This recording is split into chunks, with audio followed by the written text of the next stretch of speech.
Shalom, Bapak Ibu semua bersuka cita pagi hari ini. Siapa yang percaya Tuhan kita luar biasa, lambaikan tangan kita beri tepuk tangan yang terbaik buat Tuhan Yesus. Haleluya, Bapak Ibu saudara. Pertama-tama saya mengucap terima kasih kepada Tuhan Yesus Kristus ya. Karena kemurahannya kita semua pagi hari ini sehat, boleh beribadah. Saya percaya kemenangan terjadi di tempat ini. Yang kedua Bapak Ibu saudara, saya mengucap syukur kepada Bapak Ibu Gembala karena memberi kesempatan kepada saya untuk boleh menyampaikan firman. Bapak Ibu saudara, pagi hari ini saya rindu menyampaikan mengenai mengucap syukur. Tema pagi hari ini adalah mengucap syukur. Bapak Ibu saudara, apa sih artinya mengucap syukur? Dalam Kamus Besar Bahasa Indonesia, kata syukur itu artinya rasa terima kasih kepada Tuhan. Sudahkah kita punya rasa terima kasih? Oh Tuhan, terima kasih untuk hidup ini. Terima kasih buat hari ini. Terima kasih untuk pekerjaan saya. Terima kasih untuk keluarga saya. Atau hari-hari ini kita sedang mengeluh. Tuhan, gimana ini? BBM mau naik. Tuhan, saya punya masalah ini dan itu. Tuhan, kerjaan saya kok ini itu. Wah, ngeluh. Kita ngeluh terus. Saya punya anak kok seperti ini Tuhan. Kadang kita lupa untuk terima kasih kepada Tuhan untuk hidup ini. Bapak Ibu saudara, pagi hari ini, ayo kita belajar mengucap syukur. Kenapa? Mengapa kita harus mengucap syukur? Bapak Ibu saudara, hari ini ada 3 alasan. Kenapa kita harus mengucap syukur? Ya. Yang pertama, kenapa kita harus mengucap syukur? Karena mengucap syukur adalah tanda kita percaya rencana Tuhan yang terbaik. Kita buka sama-sama Bapak Ibu saudara ya. Mazmur 139 ayat 13 dan 14. Mazmur 139 ayat 13 dan 14. Saya minta tolong Bapak-bapak ya, kaum pria baca ayat 13, ayat 14 kaum wanita ya. 13 dan 14. Mazmur 139, 13 dan 14. 13 Bapak-bapak, 1, 2, 3. Para wanita siap, 14, 1, 2, 3.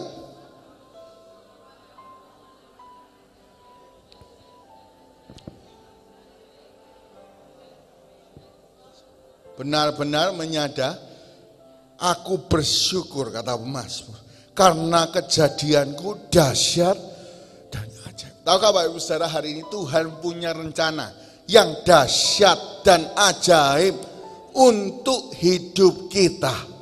Karena itu kita harus bersyukur. Katakan sama-sama, dahsyat dan ajaib. 1, 2, 3, dahsyat. Boleh angkat tangannya sama-sama, semua sudah mandi ya. Dahsyat dan ajaib, oke? 1, 2, 3, dahsyat dan ajaib. Beri tepuk tangan yang terbaik buat Tuhan Yesus. Mengapa kita harus bersyukur? Karena yang pertama, kita punya rencana. Kita percaya Tuhan punya rencana yang dahsyat dan ajaib. Ternyata setiap proses hidup kita, itu Tuhan punya rencana yang baik. Dikatakan di sini, Tuhan itu menenun. Bapak Ibu saudara, itu seperti lagi membuat sebuah rajutan. Saya mau ngomong sama hari ini, saya sering ngomong sama anak-anak muda, hidup kita ini bukan kesalahan, tapi sebuah anugerah. Hari ini kalau kita ada, kita punya keluarga, kita punya pekerjaan, mungkin ada proses, lagi nunggu waktunya Tuhan. Tapi percayalah, ketika waktu Tuhan ada, kejadian kita dahsyat dan ajaib. Yang percaya katakan amin. Yes. Bapak Ibu saudara, hari ini mengapa kita bersyukur? Karena kita percaya kepada Tuhan, rencananya yang terbaik. Klik ya. Kalau kita mengeluh, ya, kita ngeluh, banyak ngeluh, kita sedang menyalahkan Tuhan atas hidup kita. Bapak Ibu saudara, mungkin seringkali kita lihat kaca, kita mengeluh. Aduh, kenapa ya hidungku gak mancung ke depan, tapi mancung ke dalam.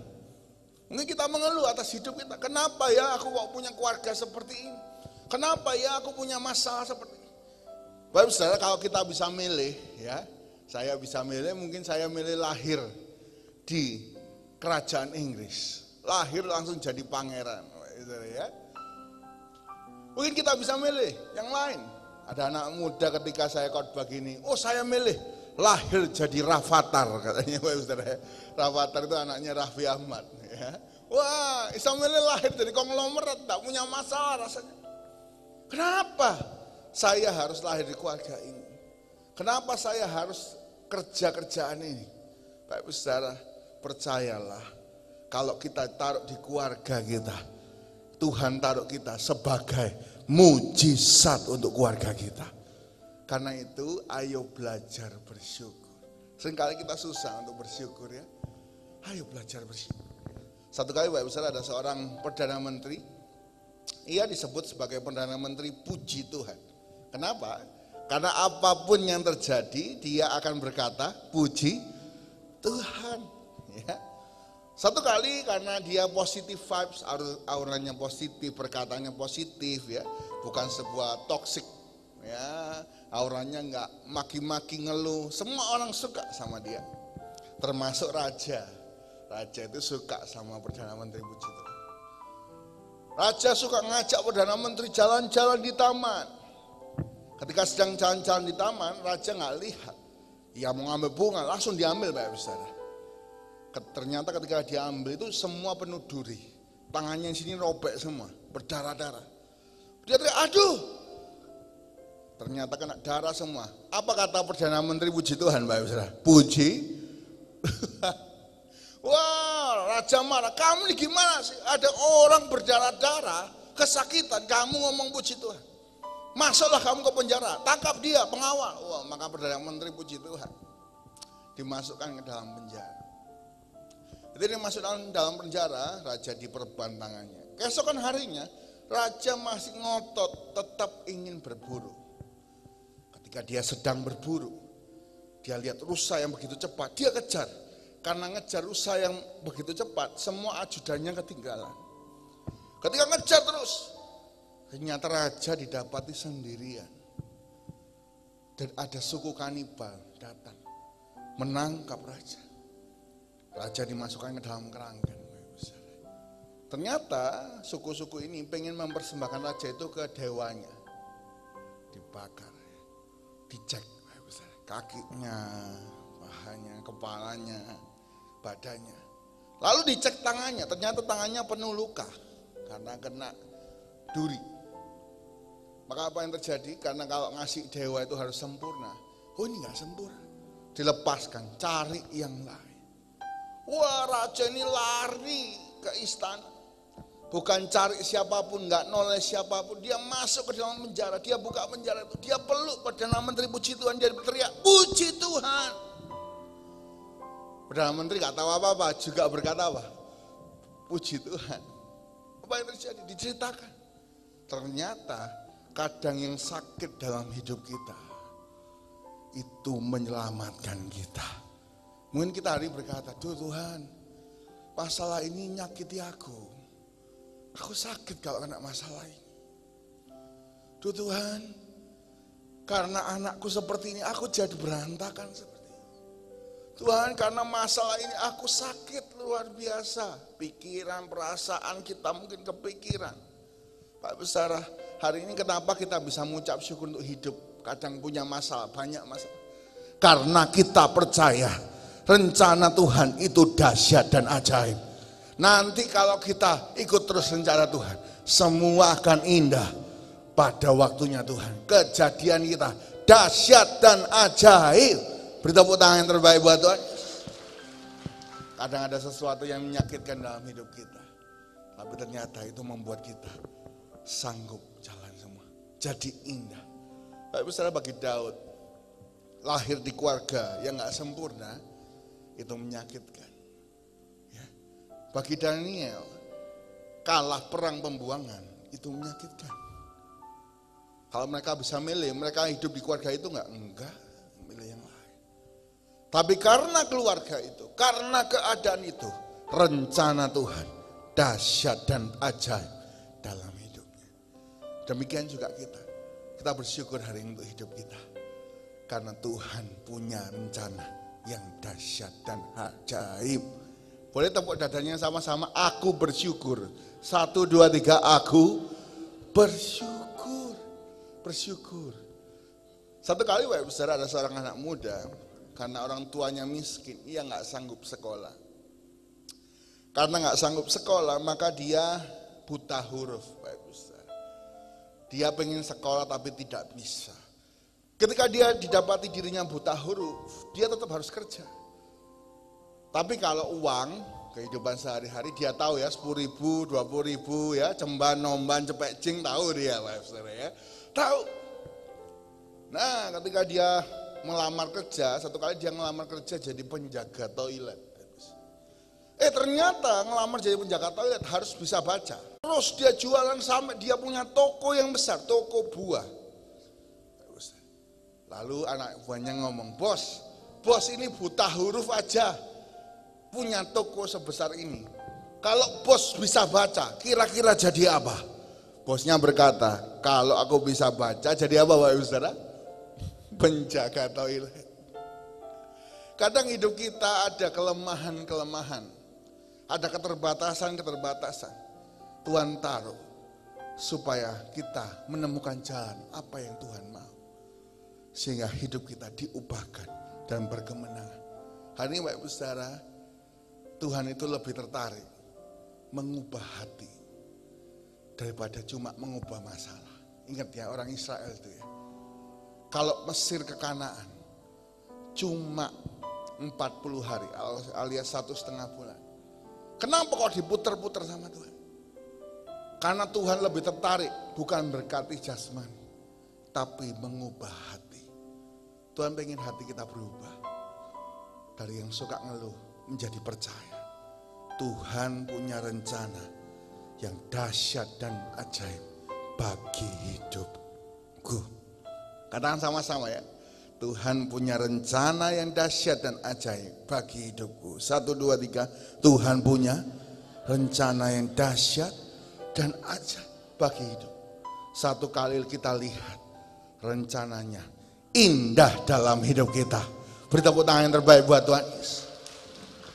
Yang pertama, mengapa kita mengucap syukur? Karena kita percaya kepada Tuhan. Yang kedua Bapak Ibu Saudara, kenapa kita bersyukur?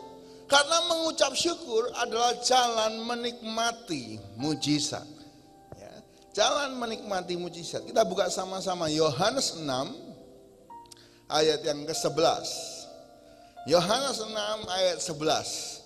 Mari baca bersama-sama Bapak Ibu Saudara. 1, 2, 3. Lalu Tuhan Yesus mengambil roti itu, mengucap syukur dan membagi-bagikannya kepada mereka yang duduk di situ. Demikian juga dibuatnya dengan ikan-ikan itu.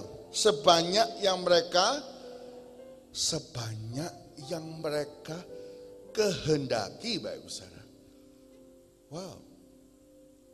Bapak Ibu Saudara, 5 roti 2 ikan. Ini kalau nggak sengaja disaut anak kecil, dimakan kira-kira habis gak Bapak Ibu? Habis. Kenapa? Karena ini sangunya anak kecil. Ingat itu Bapak Ibu. Ini sangunya anak kecil. Bayangkan 5 roti 2 ikan dibandingkan 5.000 orang laki-laki, 5.000 orang perempuan dan anak-anak 5.000. Jadi kira-kira 15.000. 5 roti 2 ikan banding 15.000. Ini banyak apa sedikit Bapak Ibu? Sangat sedikit. Tapi apa yang Tuhan lakukan? Tuhan nggak melakukan, wah apa ini 5 roti 2 ikan, wah ngeluh. Gimana sih murid-murid ini? Nggak bisa cari roti, ya, nggak bisa cari ikan. Gimana sih? Enggak. Tuhan Yesus ngambil 5 roti 2 ikan, dikatakan Yohanes 6 ayat 11, mengucap syukur. Di situ terjadilah mujizat pelipat gandaan. Mereka bagi. Tidak habis, bahkan lebih. Hari ini kapan kita terjadi mujizat dalam hidup kita? Waktu kalau kita terima berkat. Ayo bersyukur. Bapak Ibu Saudara, kadang orang terima mujizat, terima gaji ya, mungkin kita ngerasa sedikit, kita mengeluh, gak cukup, kurang. Mana bisa hidup? Wah, kita maki-maki. Bapak Ibu Saudara, ayo berubah. Waktu bersyukur, kita melihat mujizat. Karena itu ayo belajar bersyukur. Bersyukur dengan hidup, bersyukur dengan apa yang kita bisa. Dari hal kecil, Tuhan ubah jadi besar. Satu kali saya lagi ke Galaxy Mall, Bapak Ibu saya. Ketika saya lagi ke Galaxy Mall, saya ke Galaxy Mall 2, ke Starbucks, Bapak Ibu saya. Saya pesan minuman, lalu saya duduk Starbucks. Ketika saya duduk, saya lihat dindingnya Starbucks. Ditulis di dindingnya Starbucks, because we believe in the tiny bean of coffee. Karena Starbucks itu percaya kepada biji kecil yang namanya kopi. Karena itu Starbucks bisa ada di seluruh dunia. Bapak Ibu Saudara bayangkan ya, kalau orang itu bisa cuma bikin kopi, bisa jadi apa? Kita kadang remehkan ya, gak bisa jadi apa-apa. Ternyata karena bikin kopi ini bersyukur, oh bisa membuat kopi. Dikembangkan, jadilah brand yang besar. Sama dengan hidup kita, kadang kita nganggap diri kita yang kecil. Saya cuma punya kemampuan masak. Oh saya cuma punya kemampuan bikin kue. Saya cuma bisa jadi admin. Oh itu bukan cuma Pak. Hari ini hal yang kecil kalau kita syukuri, Tuhan buka jalan. Jadi dahsyat, jadi besar, pelipat ganda. Bapak Ibu saya diceritai Pak Gembala ya, Ibu Rudi itu jemaat kita. Mulai dari apa? Jualan masakan di bawah pohon. Jual masakan di bawah pohon. Bersyukur, dikerjakan terus tekun. Hari ini kita bisa lihat besar. Kenapa? Karena bersyukur dan berkat Tuhan. Kita semua berdoa, saya dan Bapak Ibu Gembala, semua jemaat GBT Manasaron diberkati jadi besar, sehat, diberkati luar biasa. Beri tepuk tangan yang terbaik buat Tuhan. Bagaimana menikmati mujizat? Ayo bersyukur. Mungkin mujizat gak terjadi dalam kerjaan kita karena kita tidak bersyukur untuk kerjaan itu. Bingung ya manusia ini ya. Dikasih panas, ngomel. Tuhan, panas kentang-kentang. Dikasih hujan, ngomel Tuhan hujan, jemuran ini gak kering-kering. Kerjaan. Dikasih order banyak, order berlimpah-limpah, ditelepon terus, di-chat terus order. Ngomel, duh kesel, order aja akeh. Gak ada order, nganggur. Bersyukur gak Bapak Ibu? Aduh Tuhan, ya apa ini besok makan ini? Ya apa sih kerja kok nganggur? Manusia ini susah bersyukur. Karena bersyukur itu bukan bicara keadaan, tapi sikap hati. Ya, kalau kita mau lihat mujizat, ubah sikap hati kita menjadi pribadi yang bersyukur. Orang yang nggak punya anak, ngomel mungkin. Hari ini belajar bersyukur. Mungkin Tuhan pengen pacaran dulu beberapa tahun, kan gitu ya. Ada yang punya anak banyak, waduh Tuhan anakku cek akeh. Bapak Saudara, hari ini ayo kita belajar bersyukur. Karena bersyukur adalah pintu kepada mujizat. Ada seorang bernama Bapak Saudara, Steve Harvey. Steve Harvey, ini saya kasih gambarnya Bapak Saudara ya. Ada seorang bernama Steve Harvey. Kalau Bapak Saudara lagi suka buka TikTok atau buka Instagram, ini lagi ngetop Steve Harvey ini ya Bapak Saudara. Dia punya acara namanya Ask Steve Harvey ya. Dia punya acara untuk ditanyain lalu dia jawab dengan bijaksana gitu ya. Acara yang besar. Ada acara lagi Family 100-nya Amerika yang bawa Steve Harvey. Dan banyak acara TV yang lain. Dia jadi MC top. Ya, gajinya jutaan. Padahal dia orang biasa. Kok bisa? Satu kali seorang pewawancara tanya, Steve Harvey, kasih satu kunci suksesmu, satu saja. Lalu dia berkata, saya kalau bangun pagi, saya habiskan 10-15 menit itu untuk bersyukur. Maksudnya bagaimana? Maksudnya ketika dia bangun pagi, dia buka mata, berkata, Tuhan terima kasih, aku boleh buka mata. Tuhan terima kasih untuk hidupku, kesempatan. Terima kasih untuk istriku. Terima kasih untuk ranjang ini. Terima kasih untuk rumah ini.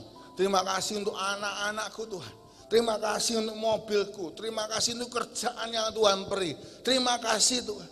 Terima kasih bahkan sampai belaginya. Terima kasih Tuhan. Ada anjing menjaga aman hari. Dia bersyukur semua. Untuk satu persatu hidupnya yang kecil-kecil. Dia ngomong, Tuhan terima kasih. Itu yang ngubah sikap hati. Bangun tidur bukan marah-marah, bersyukur. Semangat jalani hari. Di situ Tuhan buka jalan satu persatu. Bapak Saudara, pagi kita ngapain? Kalau bangun ngapain? Aduh, awakku sakit kabeh. Siapa yang gitu Bapak Saudara? Oh, sakit kabeh. Atau kita ngalami ya, wah suami lihat istrinya, waduh istriku kok cerewet ya, aduh cerewetin teman. Istri lihat suaminya, aduh suamiku ini males tapi makannya akeh. Aduh Tuhan, anakku nakal-nakal Tuhan, ya apa ini? Aduh rumah berantakan semua. Aduh mobilku ini tahun berapa, gak berubah-berubah Tuhan, ya sini terus. Ya apa sih Tuhan?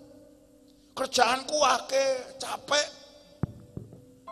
Kita seringkali gak bersyukur. Itu yang membuat kita jalan-jalan kita tertutup. Bapak Ibu hari ini ada belajar bersyukur. Kalau pagi ini kita boleh datang ibadah pun, kita bersyukur. Kenapa? Karena Tuhan sedang mengerjakan perkara yang dahsyat dan mujizat sedang terjadi saat ini. Yang percaya katakan amin. Yes, beri tepuk tangan yang terbaik buat Tuhan Yesus. Karena itu ayo belajar bersyukur Bapak Ibu. 1 Korintus 10 ayat 10 kita buka sama-sama ya. Bapak Ibu secara gampang ingatnya 1 Korintus 10 ayat 10. Ya, 1 Korintus 10 ayat 10. Mari baca bersama-sama. 1, 2, 3. Dan janganlah bersungut-sungut seperti yang dilakukan oleh beberapa orang dari mereka, sehingga mereka dibinasakan oleh malaikat. Kalau kita bersungut-sungut, kalau bersyukur ketemu mujizat, kalau kita bersungut-sungut bertemu malaikat maut. Tapi saudara mungkin hari ini kita bersungut-sungut untuk kerjaan kita di toko. Tuh pegawai gak bener semua, order salah semua. Ya apa sih ini ngomel-ngomel marah-marah. Jangan kaget kalau toko kita ketemu malaikat maut. Bisa bangkrut itu toko. Ya. Hari ini ayo jangan bersungut-sungut. Keluarga Pak Ustaz. Oke kita bersungut-sungut untuk keluarga kita. Ya apa sih anak ini, istri ini terus ngomel seperti ini. Anakku ini apa nakal gini. Pak Ustaz hati-hati. Malaikat maut menemui keluarga. Jangan sampai itu terjadi. Tapi saya temukan banyak karena ngomel terus. Anak gak karu-karuan. Suami gak karu-karuan, istri gak karuan. Saya pernah temuin seorang anak. Dia berkata, aku pengen mati rasanya. Loh, apa? Iya, mama papaku mesti ngomong, kamu ini beban, kamu gak bisa apa-apa, kamu ini gak berguna. Kamu ini mau apa? Wah, terus katakan, kamu ini cuma ngabisno nasi. Wah, Bapak bisa katanya cuma ngabiskan nasi. Saya ngomong, tenang, duduk dulu sebentar ya. Sabar ya. Oh, Bapak bisa anak ini jadi nakal. Nggak karu-karuan. Kenapa? Cari perhatian orang tuanya. Dia yakini aku ini nggak berguna. Ngapain aku hidup sembarangan. Ya usah aku main-main aja, nggak karu-karuan. Bapak bisa hari ini bersyukur itu begitu pentingnya. Ayo bersyukur. Coba saya kanan kiri katakan, ayo bersyukur. Ya, yang kedua katakan, ayo jangan ngantuk. 1, 2, 3, ayo. Saya berdoa yang merem-merem ini ya, semua bukan lagi tidur, tapi doa buat saya. Doa buat tanya ya, udah pagi-pagi gitu kan. Ayo bersyukur Pak Ustaz. Kenapa? Karena itu jalan menuju mujizat. Kalau kita terus mengeluh, malaikat maut pun datang untuk kesehatan kita. Ya, kita bisa sakit. Baik saudara, Amsal 17:22 ayat hafalan. Hati yang gembira adalah obat yang banjur, tetapi semangat yang patah mengeringkan tulang. Baik saudara, hati yang gembira, kata gembira dalam bahasa Ibrani itu artinya 2. 1 sukacita, 2 bersyukur. Saat kita itu bersyukur, kita ini sehat. Ya, ubah pola pikir kita. Jangan ngeluh terus. Bapak bisa saya temukan satu artikel ya, Dr. Masaru Emoto dari Jepang. Dia menyatakan Bapak Ibu Saudara, 90% penyakit itu dari pikiran. 90%. Bukan dari makanan. Makanan itu cuma 10%. Kenapa Dr. Masaru Emoto ini meneliti? Karena dia lihat ya, yang biasa kita sebut sekarang bolehnya disebut ODGJ, orang dengan gangguan jiwa alias orang gila. Itu kalau makan sembarangan tapi kok tetap sehat. Lu kok bisa? Dia bingung. Makanya dia buat penelitian. Ya, kok tetap sehat? Ternyata 90% itu karena beban pikiran. Ya kalau ODGJ kan nggak ada beban pikiran. Oh sehat. Tapi kalau kita banyak beban pikiran, kita sakit. Ya. Apa hasil penelitiannya? Yang pertama Bapak Ibu Saudara, ketika kita marah 5 menit, itu menyebabkan imun kita depresi 5 jam. Contoh ya, sekarang jam 7 lebih 5. Bapak Ibu Saudara bayangkan Bapak Ibu Saudara lagi marah dari jam 7 sampai 7 lebih 5. Maka dari jam 7 sampai jam 12 imun kita depresi. Jadi kalau ketemu orang flu, kita kena flu. Ketemu orang sakit lain, kita sakit. Ya, kalau suka marah-marah, nggak terima sama Tuhan. Tuhan kenapa sih hidupku seperti ini, kenapa marah-marah. Karena itu jangan suka marah-marah. Senggol kanan kiri, ojo ngamuk-ngamuk dah. Ya, apalagi kalau suami istri, dengan apa? Pak, dengan apa? Ya. Lalu secara lanjut, ketika dendam atau menyimpan kepahitan, kata Dr. Masaru Emoto, menyebabkan imun kita bukan depresi, mati. Kalau orang kepahitan, marah terus, dendam, itu imunnya bukan depresi tapi mati. Disitulah ada berbagai penyakit, stres, kolesterol, hipertensi, serangan jantung, rematik. Tapi secara semua dari pikiran. Ya. Lepaskan pengampunan hari ini. Kenapa sih orang itu bisa sakit kanker? 75% survei membuktikan karena sakit hati. Lepaskan pengampunan hari ini. Ya. Apapun pengalaman hidup kita belajar bersyukur. Lepaskan. Tuhan punya rencana yang baik atas hidupku. Dahsyat dan ajaib. Lanjut. Yang ketiga Bapak Ibu Saudara, kalau Dr. Masaru Emoto kalau menganggap semua sepele, wah pelayanan gampang lah, gereja gampang lah, iya enggak apa-apa. Kerjaan di semua sepele semuanya, digambar sepele semuanya. Maka apa yang terjadi? Akan terjadi penyakit diabetes. Ya, suka diabetes. Itu karena pikiran yang suka menyepelekan. Kesehatan, wah sepele lah. Jadi Bapak Ibu Saudara, lanjut. Jika suka kesepian, merasa kesepian, akan mengalami penyakit demensia senilis alias suka lupa. Tapi bisa kenapa sih kalau orang senior ini kena demensia? Kenapa? Karena dulu berdua suami istri, anaknya 3 umpama ya. Maka nikah satu-satu, keluar dari rumah satu-satu, tinggal berdua lagi. Nah ini mulai bakal demensia, kesepian. Kok sepi ya rumah? Kenapa sih penting kalau berkomunitas ke gereja, datang rame-rame? Karena ini menghilangkan kesepian, saling nyapa. Ada orang berkata, kenapa Pak kita nggak boleh online aja di rumah? Ya, online itu baik kalau perlu ya, tapi kalau bisa datang. Oh kenapa nggak online? Ya nyanyi-nyanyi dewek, dengar khotbah dewek, ya. Persembahan dewek, dihitung dewek, misalnya ya. Doa berkat dewek, tumpang tangan ya. Kenapa nggak bisa? Karena manusia ini butuh komunitas. Karena itu Ibrani 10:25, jangan menjauhkan diri dari pertemuan. Kenapa? Penting. Itu yang membuat kita bertumbuh. Sehat. Kesepian itu membuat orang suka lupa pikun. Ya lanjut. Kata Dr. Masaru Emoto, kalau suka bingung, pikirannya suka bingung. Aduh milih yang mana ya? Bingung terus, bingung dalam hidup. maka akan terjadi gangguan tulang belakang alias boyok. You know boyok Pak Saudara? Boyoknya sakit ya. Hari ini kalau lagi boyok sakit, jangan-jangan kita lagi bingung. Banyak bingung ya. Ayo jangan bingung, pegangan Pak Saudara. Pegangan kepada Tuhan. Percaya rencana yang baik. Lanjut, jika kita membiarkan kita takut berlebihan, maka kita akan sakit ginjal.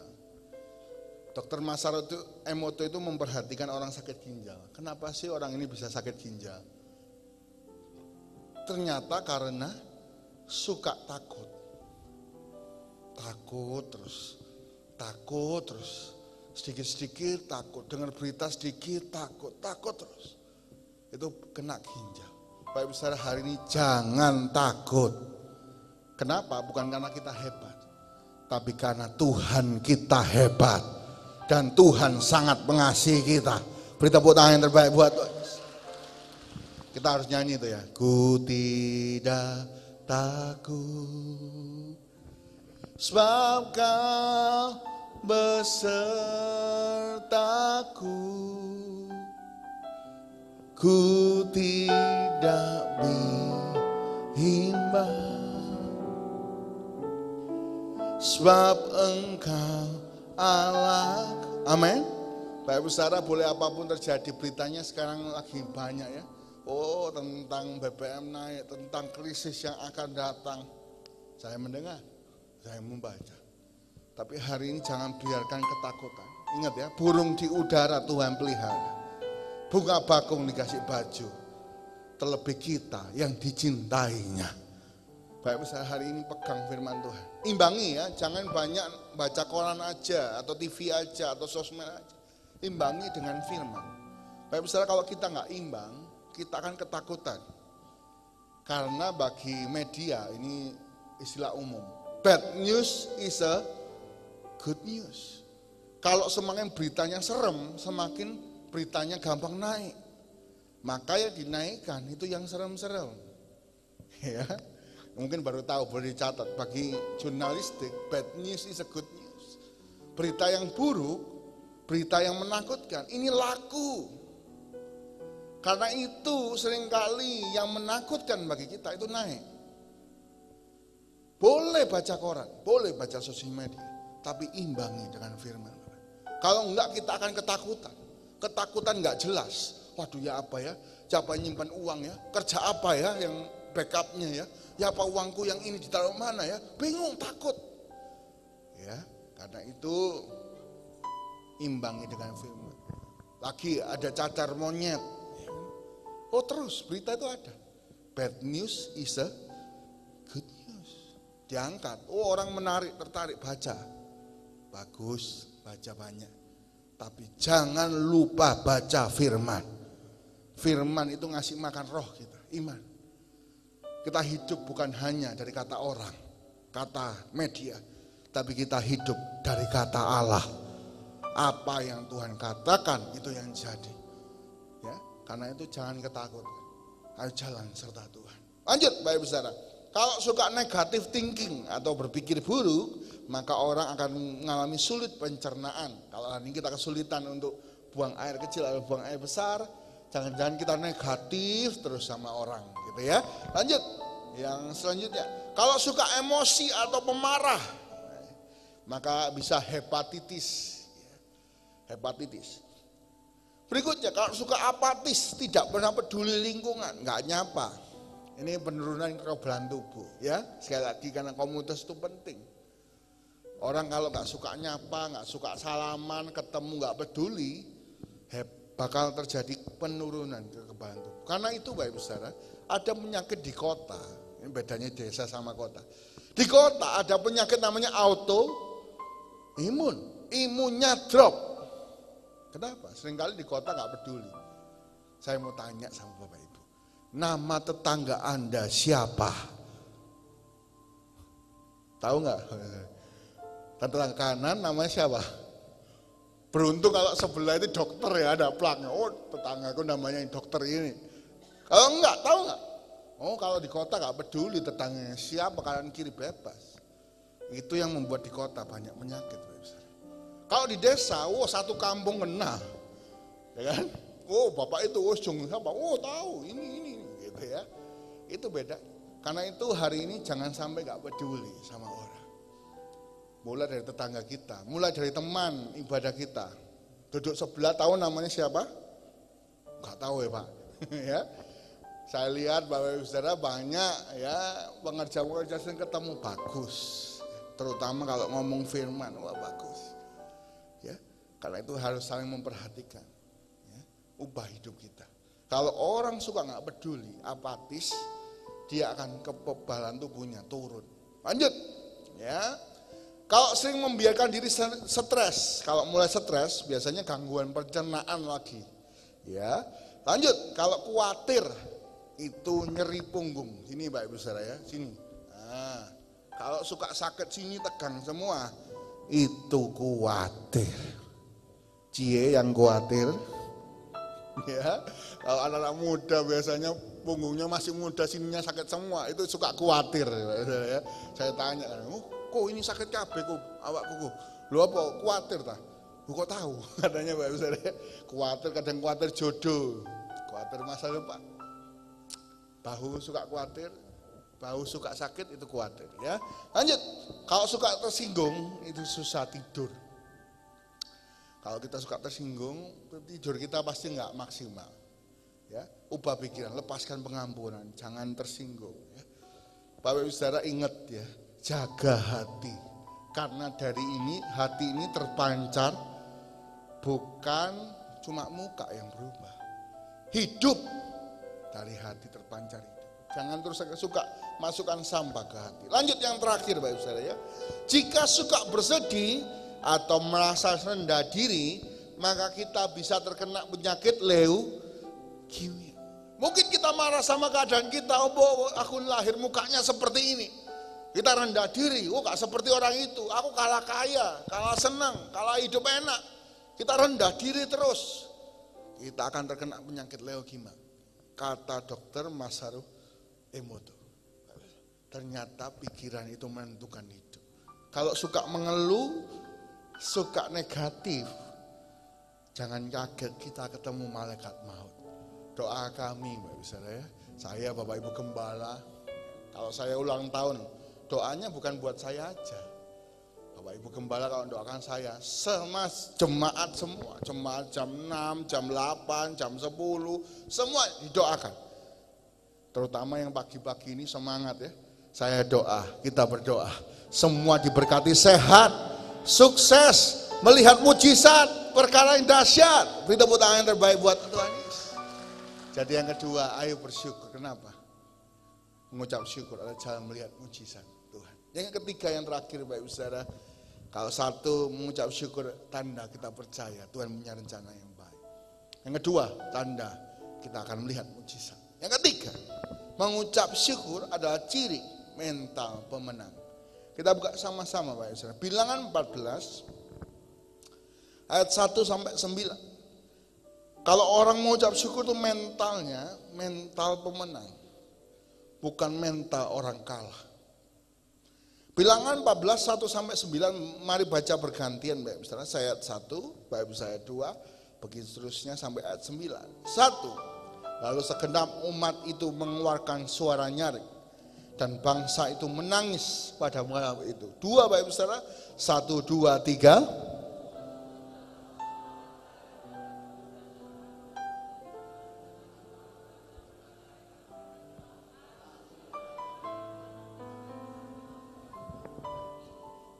Pikirannya udah apa? Mati aja. Waduh, mati nih. Lebih baik mati di Mesir. Ngapain kita keluar? Ngapain kita berusaha? Ngapain Tuhan ajak ke sini gitu ya? Kenapa jalan hidupku seperti ini? Kayak gitu Pak.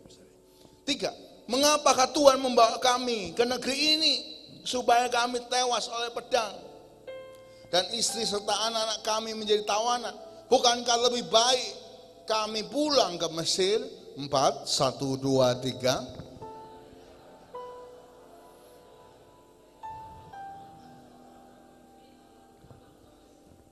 5. Lalu sujudlah Musa dan Harun di depan mata seluruh jemaah Israel yang berkumpul di situ. 6, 1, 2, 3. Mengoyakkan pakaian itu artinya sedih lihat bangsa. Lalu 7, dan berkata kepada segenap umat Israel, negeri yang kami lalui untuk diintai itu adalah luar biasa baik. 8, 1, 2, 3.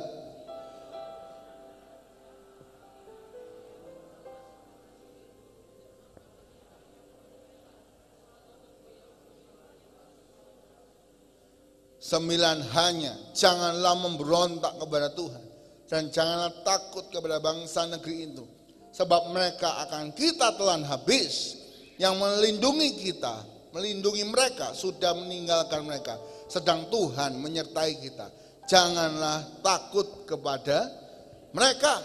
Amin. Baik saudara, dari pembacaan ini kita tahu kalau orang Israel semua yang keluar dari Mesir itu semua ngeluh, melihat tanah Kanaan ngeluh. Baik saudara, mereka maaf ya, ini seperti sedang membawa mental budak di Mesir. Ngomel terus, gak ada air ngomel, dikasih roti dari surga. Kita aja belum pernah makan roti dari surga, Bapak Ibu Saudara ya. Kita pernahnya makan roti Ibu Amelia, gitu ya. Belum pernah makan roti dari surga. Mereka dikasih roti dari surga ngomel, dikasih air ngomel, terus ngomel. Lihat tanah yang baik itu, ngomel. Musuhnya tinggi, kita kayak belalang, nangis, takut, berontak. Beda mentalnya. Yosua dan Kaleb mentalnya beda. Mereka mentalnya pemenang. Ngomong apa? Kalau Tuhan bawa kita masuk ke sana, kita pasti menang. Dan Tuhan sudah punya rencana yang baik. Kita pasti menikmatinya. Beda.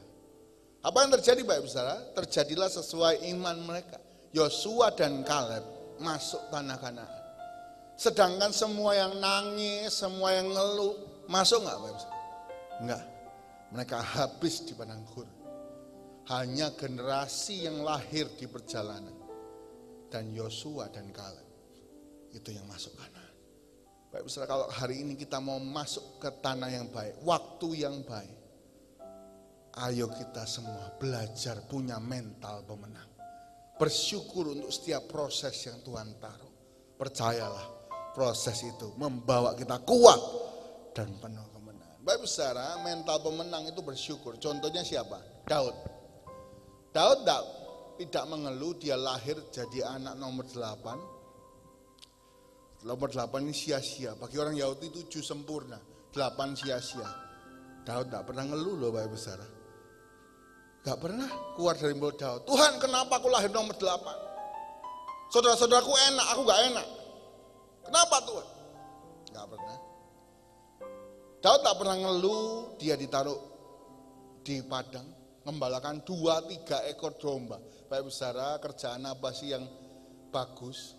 Di Israel kerjaan paling rendah, gembala. Gembalanya bukan ribuan, 2-3 ekor. Ya. Kalau orang itu hatinya kecil, menggerutu, wes singa makanan naik domba, makanan entekno, aku tak tidur di rumah, kan gitu Pak Ibu. Ya, kita kadang kerjanya cuma sedikit, kerjanya cuma gini-gini aja, kita ngomong, wes gak usah kerja, kan gitu.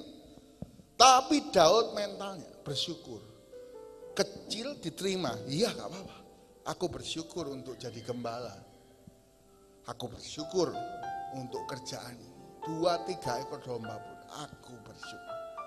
Buktinya Daud lawan singa untuk kerjaannya.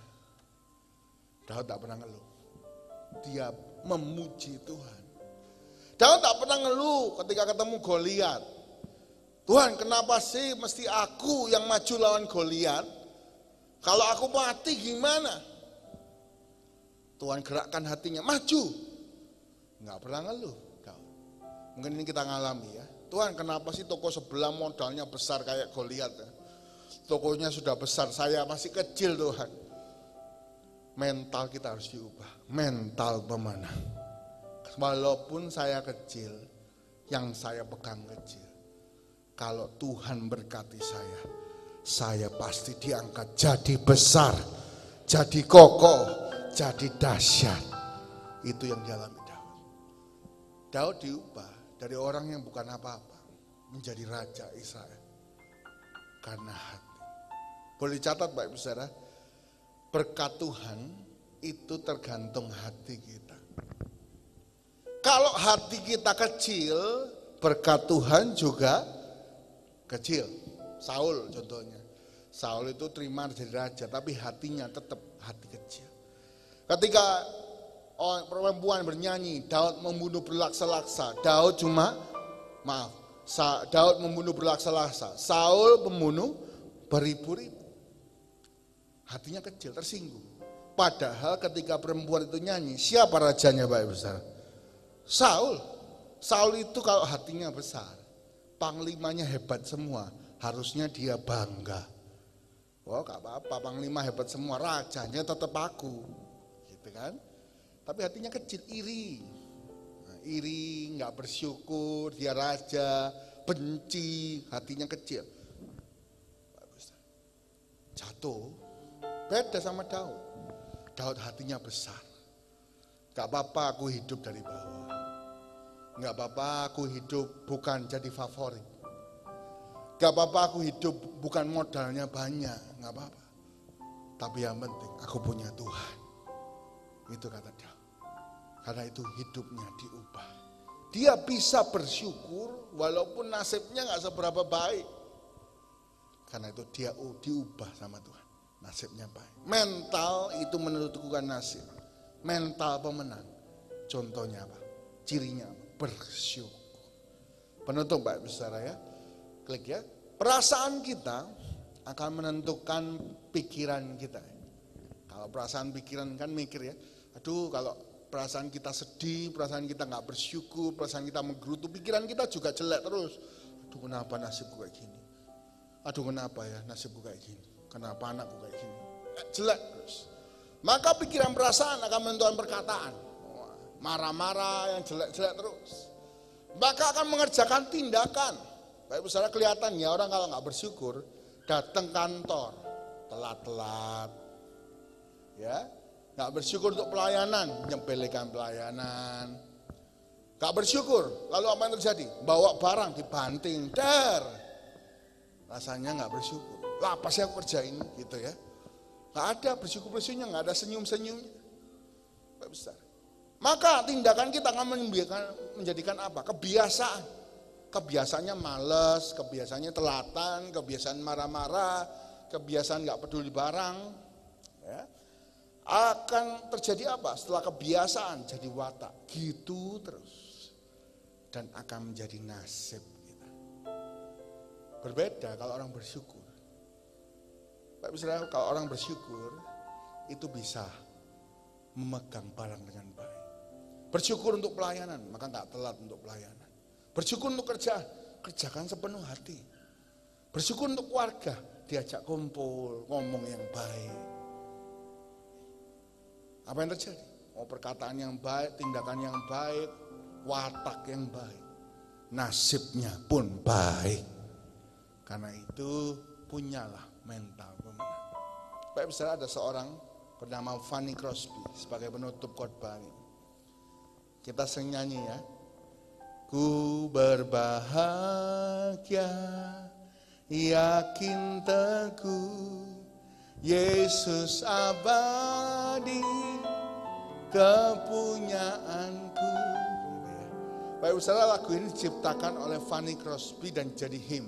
Kalau hymn itu diterjemahkan bahasa Jerman, bahasa Mandarin, ya, Inggris dan Indonesia. Fanny Crosby membuat 8.000 hymn. 8.000, bayangkan ya, banyak. 1, 5, 10 itu aja udah hebat ya. Hebat, luar biasa. Ini 8.000 hymn. Luar biasa sekali. Tapi ternyata ketika ditemui oleh wartawan, Fanny Crosby ini gak punya penglihatan, alias buta dari lahir. Maka ditanya oleh wartawan itu ya, Fanny Crosby, Ketika keadaanmu seperti ini buta, kamu buat 8.000 him. Apalagi kalau bisa lihat, kamu pasti lebih dahsyat. Fanny Crosby menjawab, enggak. Karena aku ini buta, aku ini fokus. Aku tahu aku bisa terima butaku. Dan aku melayani Tuhan dengan membuat lagu. Baik saudara, kadang kita itu punya kelemahan. Tapi tergantung mental kita. Bayangkan kalau punya anak perempuan buta, waduh orang tuanya pasti ya apa ini. Anak itu pasti pengen bunuh diri. Anak itu pasti ngurung diri di kamar. Tapi Fanny Crosby tidak. Dia terima keadaannya, mental pemenang. Dia bersyukur untuk keadaan. Dia buat lagu untuk Tuhan. Mungkin kita hari ini punya keterbatasan. Ayo kita belajar terima. Gak apa-apa, bersyukur. Kita bersyukur. Mental kita diubah. Mungkin lewat kelemahan kita. Kita jadi kekuatan untuk bangkit memuji Tuhan. Ya, karena itu Bapak Saudara, apapun kelemahan kita, ayo belajar bersyukur. Karena Fanny Crosby gak punya penglihatan, dia bisa fokus. Mungkin karena kita semua, saya punya kelemahan Pak.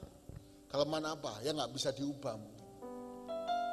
Itu dipakai Tuhan untuk kebaikan. Hari ini Bapak Saudara, ayo kita semua belajar bersyukur. Ubah hati kita. Kenapa kita bersyukur? Yang pertama karena tanda kita percaya kepada Tuhan. Yang kedua mengucap syukur adalah jalan menuju mujizat. Dan yang ketiga mengucap syukur adalah mental pemenang. Saya berdoa kita semua menang, sehat, dan penuh berkat Tuhan. Tuhan berkati kita semua. Saya undang pemain musik dan WL maju ke depan. Kita mau nyanyi ada mujizat dalam bersyukur. Ada mujizat dalam bersyukur. Engkau tempat perlindunganku, Tuhan. Imanku tetap teguh dalam-Mu, ku menang bersamamu. Tangan Tuhan tak kurang banyak.